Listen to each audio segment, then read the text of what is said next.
ఆ కుటుంబానికి 5 లక్షలతో జీవితం వస్తుందా? ఓ జీవితం కోల్పోయాం కదా. అవును. కానీ ఏంటది మనం మినిమం ఫెసిలిటేట్ చేయగలగటం, అదే ఇప్పుడు ఇక్కడ లెక్క. కానీ ఒకటి సార్, ఫైనల్గా ఇలాంటి సందర్భాలు వచ్చినప్పుడు, అంటే ఈ లడ్డు వ్యవహారాలు ఎలాంటివి వచ్చినప్పుడు, హిందువుల మనోభావాలు దెబ్బతిన్నప్పుడు, ఎందుకంటే ఇప్పుడు చాలా చాకచక్యంగానే వ్యవహరిస్తుంది బీజేపీ అని అనుకోలేమో, సైలెంట్గా ఉండడం కూడా. రేపు ప్రత్యామ్నాయం ఏది అంటే ఈ రెండు రాజకీయ పార్టీలు కాకుండా మూడో పార్టీగా బీజేపీయే కనిపిస్తుందా? అందుకు కూడా ఈ సైలెన్స్ వెనక ఒక రాజకీయ ఉద్దేశం ఏమన్నా బీజేపీకి ఉందా? 10-15 ఏళ్ల పాటు భారతీయ జనతా పార్టీని ఆంధ్రప్రదేశ్లో మర్చిపోవడం రైట్. అదేదో అంత పెద్ద వ్యూహాలు బలోపేతానికి బాట.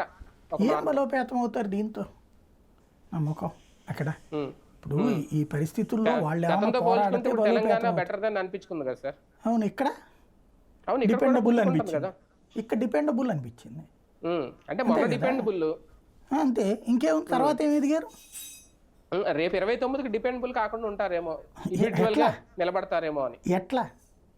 ఇప్పుడు అదేదో ఫస్ట్ నామినేషన్ పదవులు వచ్చినాయి, తెలుగుదేశం నుంచి వచ్చిన వాళ్ళకి ఇచ్చారు. ఎమ్మెల్యే సీట్లు తెలుగుదేశం నుంచి వచ్చిన వాళ్ళకి ఇచ్చారు.